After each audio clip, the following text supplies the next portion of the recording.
আসসালামু আলাইকুম। ষষ্ঠ শ্রেণীর প্রিয় শিক্ষার্থীরা, আজকে আমি তোমাদের গত ক্লাসে দেওয়া হোমওয়ার্কটি মিলিয়ে দেব। তোমরা এই হোমওয়ার্কটি নিজেদের খাতার সাথে চেক করে নেবে। আমাদের প্রথম প্রশ্নটা ছিল, আমাদের টপিক কিন্তু কনভার্সন অফ সেন্টেন্স। আমাদের বাড়ির কাজ দেওয়া ছিল অ্যাফার্মেটিভ টু নেগেটিভ। এখন আমার প্রথম প্রশ্নটা ছিল, she has washed her hand. এটাকে আমাদের নেগেটিভ করতে হবে। এখন এই নেগেটিভ করার ক্ষেত্রে আমি বলেছিলাম, যদি এখানে অক্সিলারি ভার্ব না থাকতো তাহলে আমরা শুধু ওয়াশডের জন্য ডু ভার্ব ইউজ করতাম, তাহলে ডিড নট ওয়াশ হতো। যেহেতু এখানে অক্সিলারি ভার্ব আছে হ্যাজ, সেই জন্য আমরা আর ডু ভার্বের দিকে যাব না, আমরা অক্সিলারি ভার্ব নিয়েই কাজ করব। তাহলে আমাদের এখানে নেগেটিভ করলে কি আসবে? নেগেটিভ করলে পাবো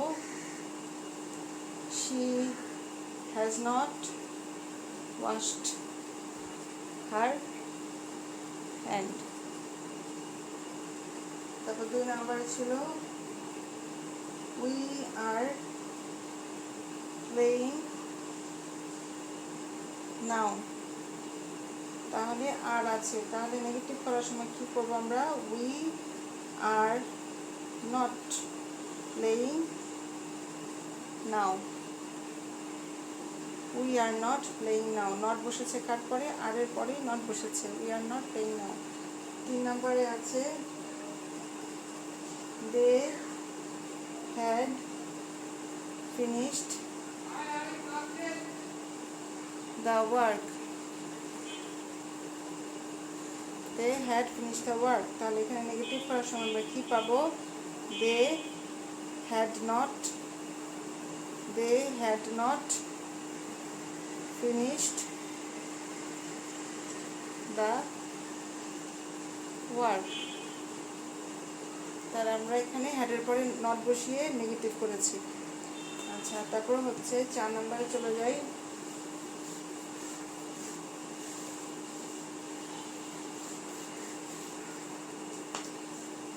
চার নম্বরের প্রশ্নটা হচ্ছে, you will help me. Okay negative করতে হলে আমরা কী করবো? তাহলে সেন্টেন্সটাকে you will not help me. আমরা এখানে মডালসের পরে কি বসিয়েছি? নট বসিয়ে আমরা এটাকে নেগেটিভ করেছি, you will not help me. 5 number, they must leave the place. এখানে আমাদের কি আছে? অক্সিলারি ভার্ব, মডালস আছে এখানে একটা, খেয়াল করো। তাহলে আমরা নেগেটিভ করার সময় কী করব? They must not leave the place.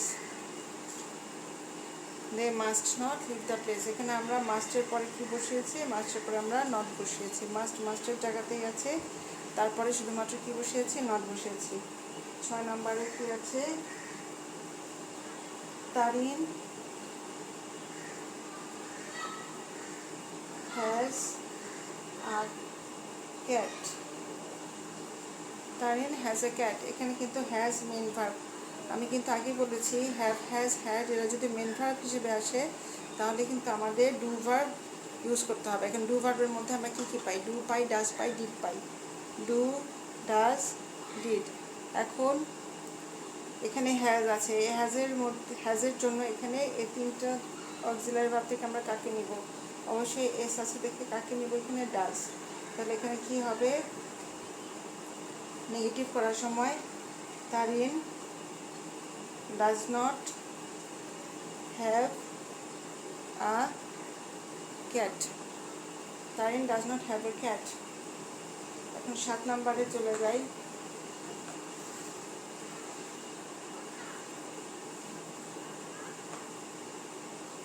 7 নম্বরে চলে যায়। 7 আছে, she had a camera. She had a camera, তাহলে এখানে হ্যাড আছে মেন ভার্ব। তাহলে এই ক্ষেত্রে আমাদের কী করা উচিত? হ্যাড যেহেতু ভার্বটি পাস্ট ফর্মে দেওয়া আছে, সেজন্য আমরা কি ইউজ করব? ডিড ইউজ করব। তাহলে এখানে আমরা নেগেটিভ করার সময় কী হবে আমাদের? She did not have a camera, say did not have a camera. এবার হচ্ছে 8 নাম্বার, এখানে হ্যাডের থাকার জন্য কিন্তু ডিড দিয়েছি, আর এখানে হ্যাজ ছিল দেখে কিন্তু আমরা ডাজ দিয়েছি। এখন 8 নাম্বার হচ্ছে আই হ্যাভ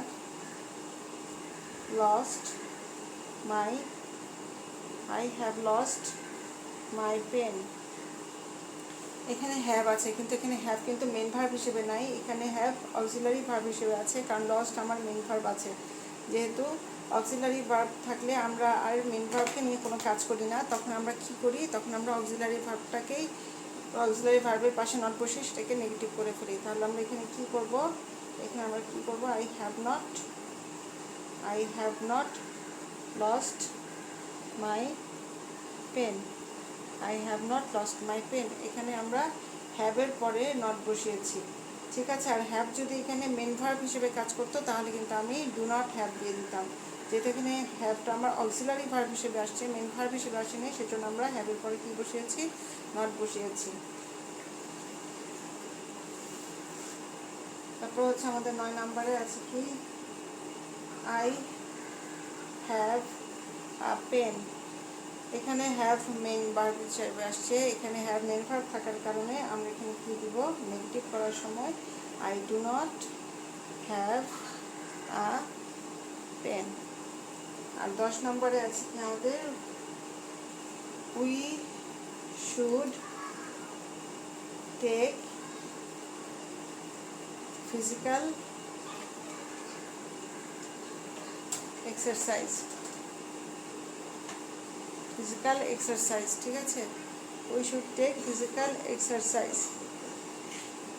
তাহলে আমরা এই ক্ষেত্রে নেগেটিভ করার সময় কি করব, উই যেহেতু শুড আছে মডেল, শুডের পরে কি দিয়ে দেবো, আমরা নট দিয়ে দেব। We should not take physical exercise, ঠিক আছে। এভাবেই আমরা কিন্তু সাধারণত অক্সিলারি ভার্ব থাকলে অক্সিলারি ভার্বের পরে নট বসিয়ে নেগেটিভ করি। আর যদি অক্সিলারি ভার্ব না থাকে তাহলে আমরা সেক্ষেত্রে মেন ভার্ব থাকলে ডু ভার্ব ইউজ করে ডু ডিড ডাজের মাধ্যমে নট বসিয়ে আমরা সেটাকে নেগেটিভ করে থাকি, ঠিক আছে। তো আমরা এরপর এখন আমি তোমাদের একটা নতুন রুলসের দিকে নিয়ে যাব। তার আগে একটু বলে রাখি যে আমরা কি শিখেছিলাম। আমরা সাধারণত অ্যাফার্মেটিভ থেকে নেগেটিভ করা শিখেছিলাম, অ্যাফার্মেটিভ টু নেগেটিভ করা শিখেছিলাম। এখন এই অ্যাফার্মেটিভ টু নেগেটিভ যখন আমরা করেছি তখন আমরা কিভাবে করেছিলাম, আমরা এখানে মেন ভার্ব থাকলে কি ইউজ হবে, যদি মেন ভার্ব যদি থাকে, আমি তোমাদের এটা আর ডিটেলসে লিখে দিই তাহলে তোমাদের সুবিধা হবে।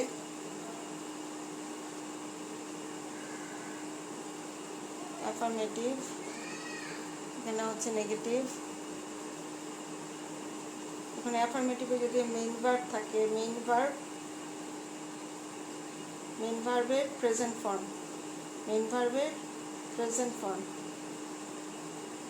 যখন প্রেজেন্ট ফর্ম থাকছে অর্থাৎ V1 থাকছে তখন আমরা নেগেটিভ করার সময় কিন্তু ডু নট দিচ্ছি। যখন আমরা মেইন ভার্বই পাচ্ছি কিন্তু এই মেন ভার্ব যে V1 তার সাথে কি থাকবে, এস বাই ইএস যখন থাকছে তখন তার সাথে আমরা কি দিচ্ছি, ডাজ নট দিচ্ছি। আর যখন আমরা মেন ভার্বের পাস্ট ফর্ম পাচ্ছি, V2 মানে হচ্ছে পাস্ট ফর্ম, ঠিক আছে। যখন পাস্ট ফর্ম পাচ্ছি তখন আমরা কি দিচ্ছি, ডিড নট দিচ্ছি। আর একটা জিনিস খেয়াল করবে, এই যে আমি do not, does not, did not যাই দিয়েছি সবসময় কিন্তু মেন ভার্বের এখানে আমাদের প্রেজেন্ট ফর্মই বসবে, আর অন্য কোনো ফর্ম কিন্তু বসছে না। তারপর আমরা কি পেয়েছি, আমরা যদি এখানে আবার বলেছি যে হ্যাভ যদি আমরা মেন ভার্ব হিসেবে পাই, হ্যাভ মেন ভার্ব হিসেবে থাকলে কি হবে, ডু নট হ্যাভ। তারপর যদি হ্যাজ মেন ভার্ব হিসেবে থাকে তাহলে এখানে কি পাবো আমরা, ডাজ নট হ্যাভ। তারপর এখানে যদি হ্যাড মেন ভার্ব হিসেবে থাকে, তাহলে এখানে কি হবে আমাদের, ডিড নট হ্যাভ, ঠিক আছে, এগুলো হচ্ছে মেন ভার্বের ক্ষেত্রে, এরা সবাই হচ্ছে মেন ভার্ব হিসেবে যখন থাকবে তখনই আমরা এই ডু ভার্বের দিকে চলে যাব, তখন আমরা ডু, ডাজ, ডিড এগুলো ইউজ হবে। এখন আমার যদি এখন অক্সিলারি ভার্ব থাকে, যে আমি এখন লিখে রাখাচ্ছি তোমাদের অক্সিলারি ভার্বগুলো।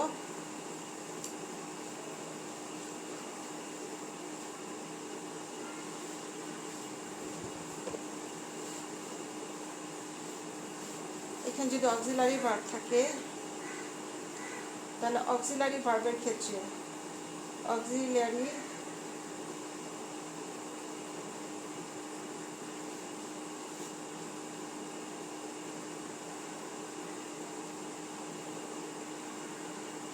এখন অক্সিলারি ভার্বের ক্ষেত্রে যদি হয় তাহলে আমরা কি করব, যদি আমার এখানে am, is, are, am, is, are এগুলো বা ওয়াজ, ওয়ার এবং এরপর যদি ভার্বের সাথে আইএনজি থাকে, তাহলে এর সাথে যদি ভার্বের সাথে আইএনজি থাকে তাহলে আমরা কি করব, এই এম নট অথবা ইজ নট অথবা আর নট অথবা ওয়াজ নট বা ওয়ার নট বসাবো, ওয়ার নট, তারপরে হচ্ছে ভার্বের সাথে আইএনজি থাকবে। ঠিক আছে, এগুলো হচ্ছে অক্সিলারি ভার্বের ক্ষেত্রে। আর যদি আমাদের যদি এখানে হ্যাভ, হ্যাজ এবং হ্যাড থাকে এবং ভার্বের যদি V3 ফর্মটা থাকে তাহলে আমরা কি করব, হ্যাভ নট, তারপর হচ্ছে হ্যাজ নট, তারপর হচ্ছে হ্যাড নট, শুধুমাত্র নট বসিয়ে আমরা ভার্বের V3 বসে কিন্তু নেগেটিভ করতে পারি। আর সবশেষে যদি আমরা বলি এখন মডেলস যদি থাকে, মডেলসের পরে সাধারণত ভার্বের প্রেজেন্ট ফর্ম বসে, মডেলসের সাথে কোন ফর্ম বসে, ভার্বের প্রেজেন্ট ফর্ম বসে, তখন আমরা এখানে কি করব, প্রত্যেকটা মডেলসের পরে নট বসাবো, নট, তারপরে হচ্ছে V1। এখন এটার এক্সাম্পল আমি দিচ্ছি, যেমন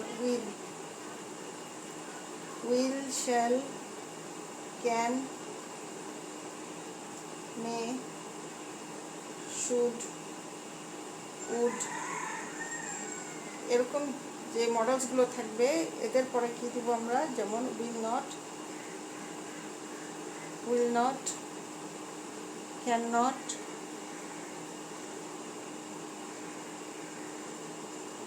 শ্যাল নট, মে নট, এরকম আমরা মডেলসের পরে কি দিয়ে দিব, নট দিব, এবং এরপরে যে ভার্বটি থাকবে সেই ভার্বের প্রেজেন্ট ফর্মটি বসবে। ঠিক আছে, এই গেল আমার মোটামুটি অ্যাফার্মেটিভ থেকে নেগেটিভের যে ধাপগুলো সরাসরি তোমাদের ফিল আপ করতে হবে বা মনে রাখতে হবে সেই জিনিসগুলো। এখন তোমাদের আমি ইন্টারোগেটিভ কীভাবে করবে সেটা আমি দেখাচ্ছি, যে একটি অ্যাসার্টিভ বাক্য থেকে তোমরা কীভাবে ইন্টারোগেটিভ করবে।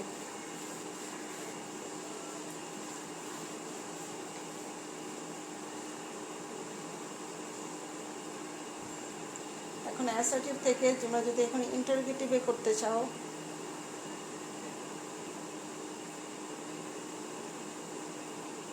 এখন ইন্টারোগেটিভ বাক্য তখন তোমরা করবে কীভাবে করবে। এখন আমি একটা এক্সাম্পলের মাধ্যমে দেখাচ্ছি।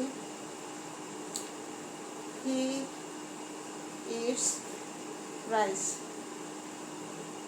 যখনই তোমরা সেন্টেন্সে কনভার্সন করবে তখনই তোমরা ভার্বটাকে আগে পিক করবে, যে এখানে ভার্বটা কোন টেন্সে দেওয়া আছে, কারণ তোমার সাবজেক্ট এবং অবজেক্ট দেখে তুমি কনভার্সন করতে পারবে না, তোমাকে ভার্ব দেখে এই রূপান্তরটা করতে হবে।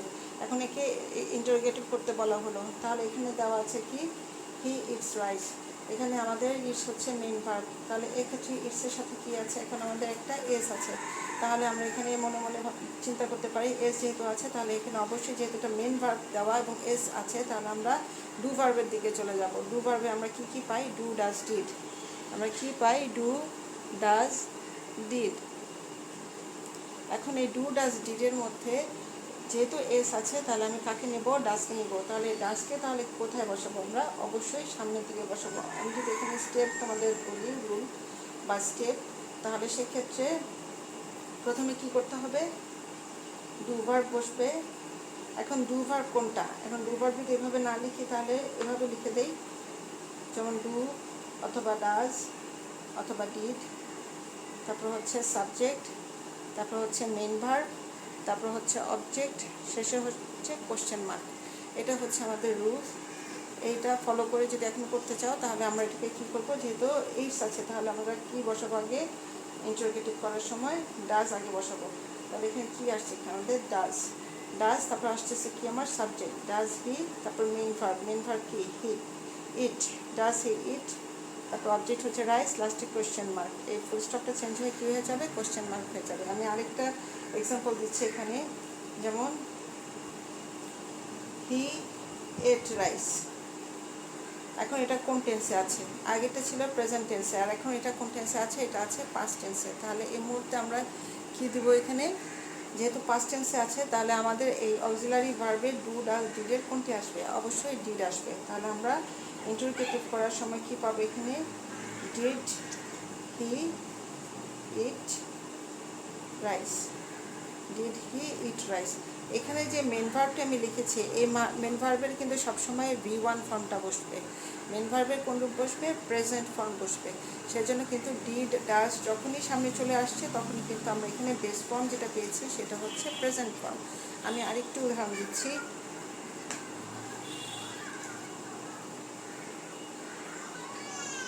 I eat rice. এখানে ইটসও নাই, মানে এস যুক্ত না, আবার এটও নাই, ফার্স্ট ফর্মেও নাই, এটা প্রেজেন্ট ফর্মে দেওয়া আছে। তাহলে এক্ষেত্রে আমি কী করব, এক্ষেত্রে আমাকে করতে হবে কি, এই ডু ডাজ ডিডের ডাজ এবং ডিডকে যখন আমরা নিয়ে আসছি তখন এস ছিল দেখে ডাজ নিয়ে আসছি, যখন ভার্বটা ফার্স্ট ফর্মে ছিল তখন ডিড নিয়ে আসছি। এখন এটা প্রেজেন্ট ফর্মেই দেওয়া আছে কিন্তু কোনো এস দেওয়া নাই, তাহলে আমরা কাকে নিয়ে আসবো, ডুকে নিয়ে আসবো। তাহলে এখানে ইন্টারোগেটিভ করার সময় আমরা কী পাবো, ডু আই ইট রাইস, শেষে কী হবে, কোশ্চেন মার্ক। এখন আরেকটা এক্সাম্পল দিচ্ছি,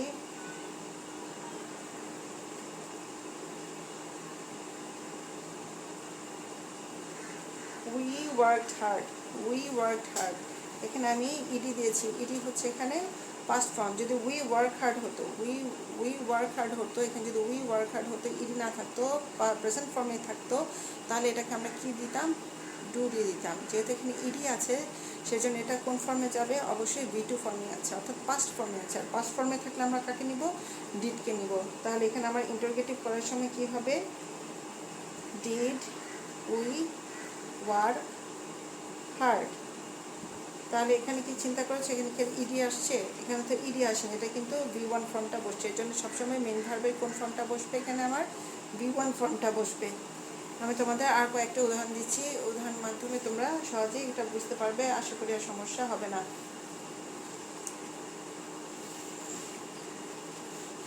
তাহলে আমি এখানে রুলসটা একবার লিখে দিচ্ছি। এখানে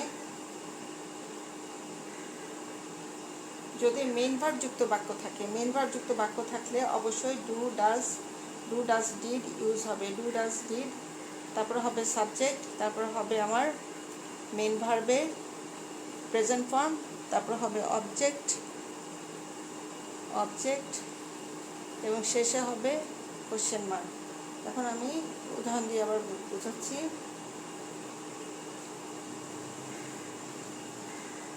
she drank water, she drank water, এখানে ড্র্যাঙ্ক আছে, এখানে যদি থাকতো she drinks water, তাহলে সেটা হতে কিন্তু প্রেজেন্ট ফর্মে, যেহেতু এটার সাথে এসও আছে। তাহলে তোমাদের মোটামুটি এই ভার্বের কনজুগেশন অফ ফর্ম, যেটা স্ট্রং ভার্ব, উইক ভার্ব, সেটাও তোমাদের জানা লাগবে যে কোনটার প্রেজেন্ট ফর্ম কোনটা, কোনটার পাস্ট ফর্ম কোনটা, আর পাস্ট পার্টিসিপল রূপ কোনটা, ঠিক আছে। তাহলে ড্রিঙ্কের প্রেজেন্ট ফর্ম আমরা জানি ড্র্যাঙ্ক, সেটা হচ্ছে পাস্ট ফর্ম। আর এই পাস্ট ফর্মের জন্য আমরা তাহলে প্রথমেই কোনটা বসাবো, এখানে ডু ডাজ ডিড থেকে অবশ্যই ডিডকে বসাবো। তাহলে আমরা ইন্টারোগেটিভ করার সময় কী পাবো, এখানে ডিড she drink water, শেষে question mark, did she drink water. এখানে কিন্তু আমার মেন ভার্বের V1 ফর্ম মানে প্রেজেন্ট ফর্ম সেটা কিন্তু আমরা পেয়ে গেছি। এখন হচ্ছে শি ড্রিঙ্কস ওয়াটার, এখানে এস আছে, তাহলে আমরা এখানে কী বসাবো, ডাজ। তাহলে এখানে কী হবে, ডাজ শি ড্রিঙ্ক ওয়াটার, শেষে কোশ্চেন মার্ক। আমার কিন্তু এখানে আর আমার এস দেওয়ার প্রয়োজন হয়নি, কারণ আমার এস কিন্তু এখানেই ব্যবহার হয়ে গিয়েছে, যার জন্য কিন্তু আমাদের এখানে আর এসটা দিব না, আমরা এখানে আর এসটা ব্যবহার করব না। এই এসের পরিবর্তে কিন্তু আমাদের এখানে ডাজ আমরা বসিয়েছি, সেই জন্য এখানে কিন্তু আর এস হবে না। কেউ যদি তোমরা এস দাও তাহলে কিন্তু বাক্যটি কাটা যাবে, বাক্যটি রাইট হবে না। এখন আরেকবার দিচ্ছি, I drink water, I drink water. তাহলে এখানে ড্রিঙ্ক আছে, তাহলে ইন্টারোগেটিভ করার সময় কী করবো আমরা, do I drink water, do I drink water. তাহলে কি দেখা গেল, যদি এই ভার্বটি প্রেজেন্ট ফর্মে দেওয়া আছে কিন্তু এস বা ইয়েস নেই তাহলে আমরা ডু দিব। যদি এই ভার্বটি প্রেজেন্ট ফর্মে দেওয়া আছে এবং এস যুক্ত আছে তাহলে আমরা কি দিব, ডাস দিব। আর এই ভার্বটি দেওয়া আছে পাস্ট ফর্মে তাহলে আমরা কি দিব, ডিড দিব। যদি পাস্ট ফর্মে থাকে তাহলে ডিড দিব, যদি প্রেজেন্ট ফর্মে এস যুক্ত থাকে তাহলে ডাস দিব। আর প্রেজেন্ট ফর্মে যদি কিছুই না থাকে, এস বা ইয়েস কিছুই না থাকে তাহলে কি দিব, ডু দিব। এ গেল আমাদের মোটামুটি ডু ডাস ডিড দিয়ে মেন ভার্ব থাকলে কিভাবে আমরা চেঞ্জ করব ইন্টারোগেটিভে সেটার রুলসটা। এখন আমি সেকেন্ড আরেকটা রুলস দেখাচ্ছি, যেটা অক্সিলারি ভার্ব থাকলে তোমরা কী করবে। সাধারণত একটা জিনিস খেয়াল করবে, প্রেজেন্ট ইনডিফিনিট এবং পাস্ট ইনডিফিনিটের ক্ষেত্রে কিন্তু ডু ভার্বটা ইউজ হয়। Present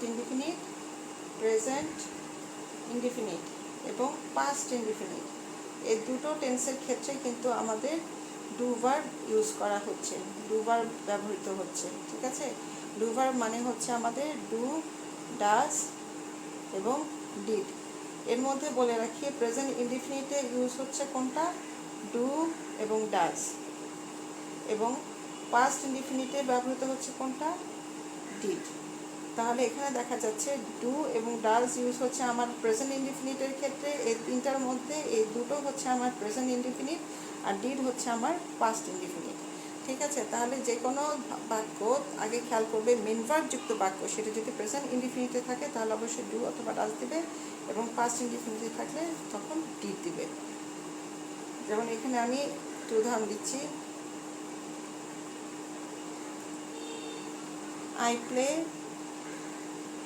football, I play football. তাহলে এখানে কি আছে, প্রেজেন্ট ইনডিফিনিটে দেওয়া আছে এবং এর সাথে কোনো এস বা ইয়েস নেই, তাহলে এখানে কি হবে, ডু আই প্লে ফুটবল। ঠিক আছে, এখন যদি এখানে থাকে শি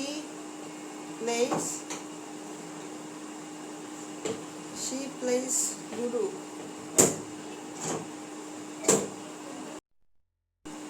এখানে আছে শি প্লেস লুডো। তাহলে এখানে আমরা যদি ইন্টারোগেটিভ করতে চাই তাহলে এখানে আমাদের কি হবে, যেহেতু এস আছে তাহলে আসবে কি, does she play ludo, does she play ludo. ঠিক আছে, এখন আমার এই বাক্যটাকে যদি থাকে আই প্লেড ফুটবল, অর্থাৎ হচ্ছে পাস্ট ফর্মে, প্লেড ইডি যুক্ত দেওয়া আছে, পাস্ট ফর্মে দেওয়া আছে, তখন আমরা এখানে কী দিয়ে দেবো, তখন আমি শুধুমাত্র এখানে ডিড দিয়ে দেবো, ডিড আই প্লে ফুটবল। তার মানে হচ্ছে ভার্ব যদি প্রেজেন্টে থাকে তাহলে হবে, প্রেজেন্টের এস বাই এস না থাকলে ডু হবে, এস বাই এস থাকলে ডাজ হবে, এবং যদি পাস্ট ফর্মে থাকে তাহলে ডিড হবে। বাকি সব স্ট্রাকচার আগের মতো, কোনো পরিবর্তন নেই। এখন আমি নতুন আরেকটি নিয়ম দিচ্ছি, অক্সিলারি ভার্ব থাকলে কী হবে।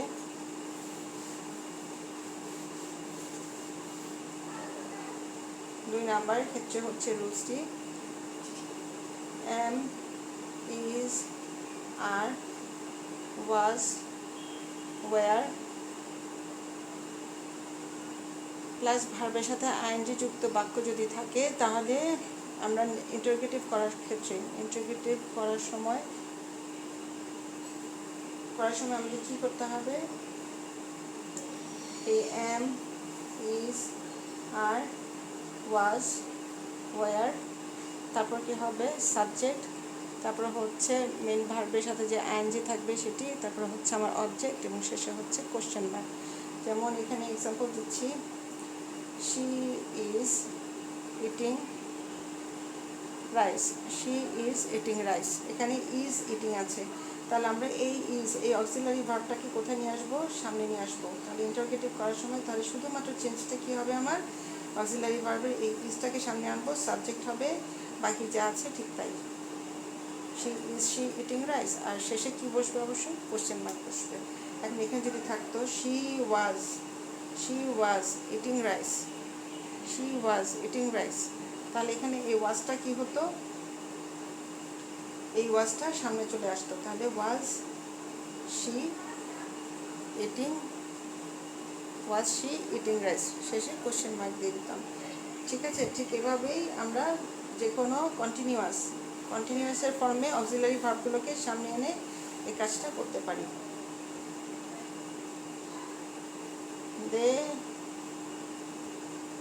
they were playing ফুটবল, তাহলে এক্ষেত্রে আমরা কি করব, ইন্টারোগেটিভ করার সময় এই ওয়ারটাকে সামনে নিয়ে আসবো, ওয়ার দে প্লেয়িং ফুটবল, ওয়ার দে প্লেয়িং ফুটবল, শেষে আমাদের কি আসছে, এখানে কোশ্চেন মার্ক আসছে এবং অক্সিলারি ভার্বটাকে আমরা সামনে নিয়ে আসছি। মেয়েরা, এখন আমি তোমাদের কিছু হোমওয়ার্ক দিচ্ছি, অ্যাফার্মেটিভ থেকে ইন্টারোগেটিভ করবে। এখন হোমওয়ার্কগুলো একটু তোমরা তুলে তুলে করবে খাতায়। যে বাক্যগুলো দিচ্ছি সেই বাক্যগুলোকে তোমরা ইন্টারোগেটিভ বাক্যে পরিণত করবে, এই অ্যাফার্মেটিভ বাক্যগুলোকে ইন্টারোগেটিভ বাক্যে পরিণত করবে। শি সিংস এ সং, তারপর হচ্ছে we did the work. 3 number, they have won the game. 4 number, you can solve the problem. 5 number, she knows me. 6 number, she knew me. 7 number, I am doing my work.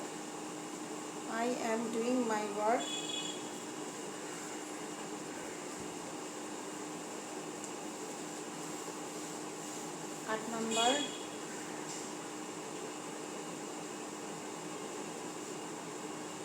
she was catching fish. 9 number,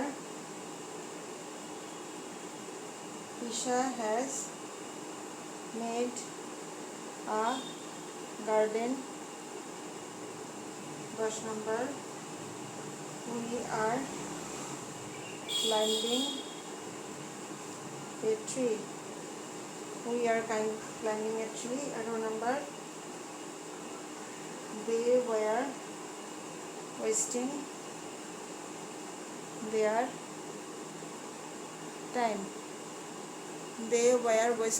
time.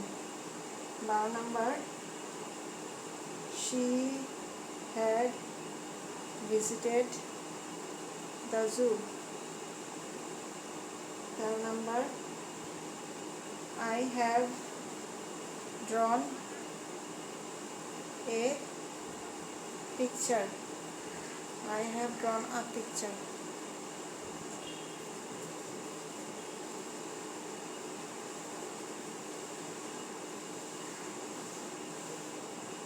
14 number, she has written a poem. 15 number, you are making a noise. ঠিক আছে, এই 15টা আমি তোমাদের affirmative থেকে interrogative করার জন্য homework দিলাম। বাসায় অবশ্যই এগুলো তুলে সুন্দর করে ফেলবে। আমি আমার নেক্সট ক্লাসে এগুলো তোমাদের সলভ করিয়ে নতুন আরেকটি নিয়ম দিয়ে দেবো। তো সেই পর্যন্ত ভালো থেকো, সুস্থ থেকো, সবাইকে ধন্যবাদ।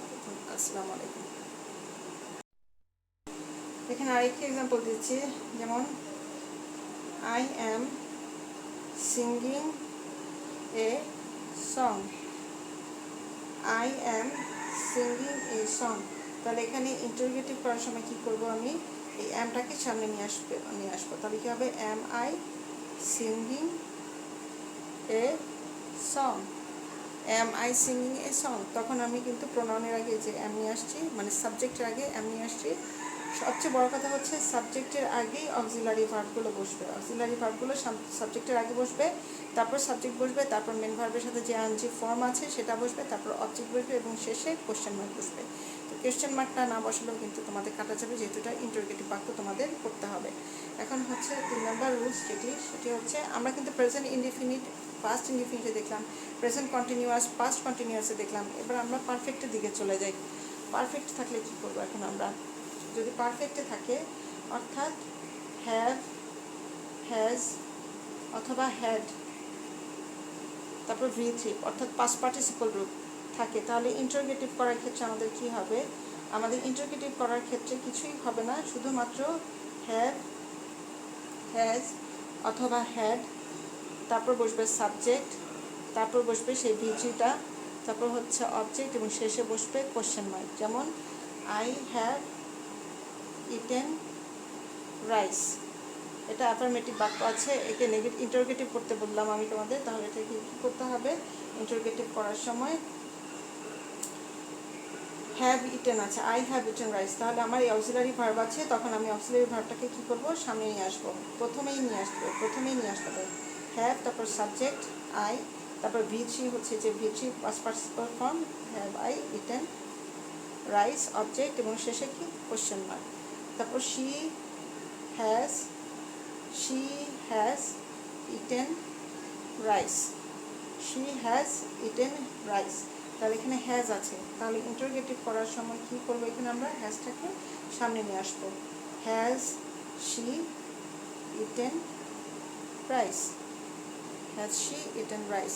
আর এখানে যদি আমাদের হ্যাড দেওয়া থাকে অর্থাৎ প্রেজেন্ট পারফেক্ট, পাস্ট পারফেক্ট যেটাই থাকুক, আমাদের কিন্তু সামনে আমরা কী নিয়ে আসছি? এই অক্সিলারি ভার্ব হ্যাভসকে নিয়ে আসছি। এখন যদি পাস্ট পারফেক্টে থাকে তাহলে কী করব?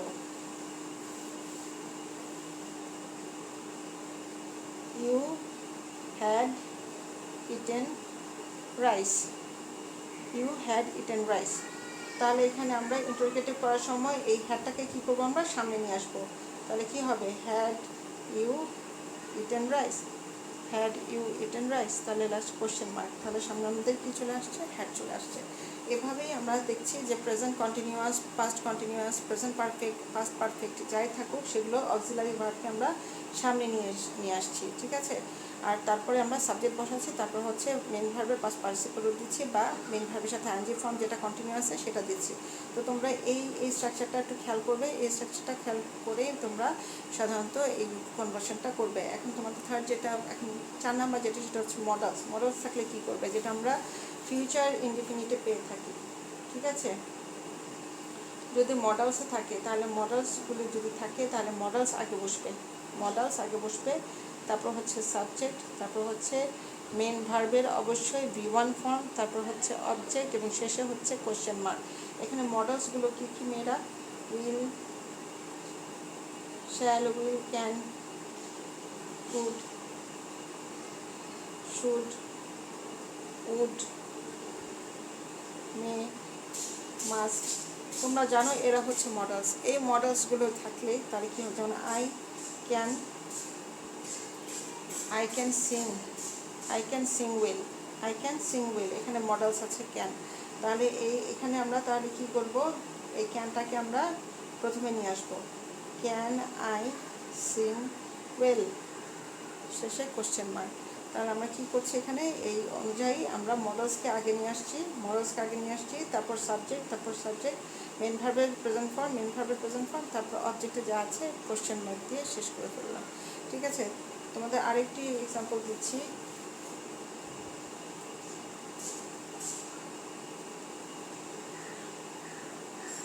You must obey the rules, এখানে মডেলস আছে মাস্ট, তাহলে মাস্টটাকে কী করবো? আমরা এই সাবজেক্টের আগে নিয়ে আসবো, তাহলে কী হবে? এখানে must you obey the rules, ঠিক আছে। এভাবেই তোমরা ইন্টারোগেটিভ করে ফেলতে পারবে। তো আমি তোমাদের এখন একটা হোমওয়ার্ক দেবো, হোমওয়ার্কটি করে ফেলবে বাসায়। আমি নেক্সট সলিউশন ক্লাসে আমি তোমাদের এই হোমওয়ার্কটি মিলিয়ে দেবো। আশা করি তোমাদের এইভাবে যদি তোমরা স্টেপ বাই স্টেপ ফলো করে তোমরা কাজ করো, তাহলে তোমাদের সমস্যা হবে না। এবং একটি স্ট্রাকচারের মাধ্যমেই কিন্তু তোমরা সব ইন্টারোগেটিভ করতে পারো, কারণ সব ইন্টারোগেটিভের বেসিক রুল একই। সব ইন্টারোগেটিভের বেসিক রুল একই। সেটা কি? সেটা হচ্ছে আমি একেবারে শর্টকাটে তোমাদের দিচ্ছি এখানে। যেমন এখানে হচ্ছে ডু ভার্ব থাকলে, ডু বা ডাজ থাকলে, ডু, ডাজ, ডিড, তারপর কি বসছে? সাবজেক্ট, তারপর হচ্ছে মেইন ভার্বের V1 ফর্ম, তারপর হচ্ছে অবজেক্ট, তারপর হচ্ছে কোশ্চেন মার্ক। ঠিক আছে, এটা ছিল আমার প্রেজেন্ট ইনডিফিনিট, পাস্ট ইনডিফিনিট। তারপর এখানে যদি আমার বি ভার্ব থাকে, বি ভার্ব কোনগুলো? Am, is, are, was, were, এরা যদি থাকে তখনও কি হবে? সাবজেক্ট। এখন মেইন ভার্বের কোন ফর্ম বসবে? আইএনজি, এবং শেষে কি হবে? অবজেক্ট, এবং লাস্টে হবে আমাদের কোশ্চেন মার্ক। ঠিক আছে। তারপর হচ্ছে 3 নাম্বার ছিল আমাদের হ্যাভ, হ্যাজ অথবা হ্যাড। তারপরে কি হবে? সাবজেক্ট, তারপর কি বসবে? V3, তারপর অবজেক্ট, তারপর হচ্ছে কোশ্চেন মার্ক। আর 4 নাম্বার আমরা কি করলাম? মডেলস। যে কোনো মডেলস হোক, মডেলস সামনে বসবে, তারপর হচ্ছে সাবজেক্ট, তারপর হচ্ছে V1, মডেলসের পরে সবসময় V1-ই বসে, তারপর হচ্ছে অবজেক্ট, এবং শেষে হচ্ছে কোশ্চেন মার্ক। এই হচ্ছে তোমাদের 4টি রুলস, যেটা তোমাদের নেগেটিভ, তোমাদের ইন্টারোগেটিভ করতে, অ্যাসার্টিভ বাক্য থেকে ইন্টারোগেটিভ করতে তোমাদের কাজে লাগবে। তা আমি এখন তোমাদের কিছু হোমওয়ার্ক দিয়ে দেবো, সেই হোমওয়ার্কগুলো বাসায় করে ফেলবে।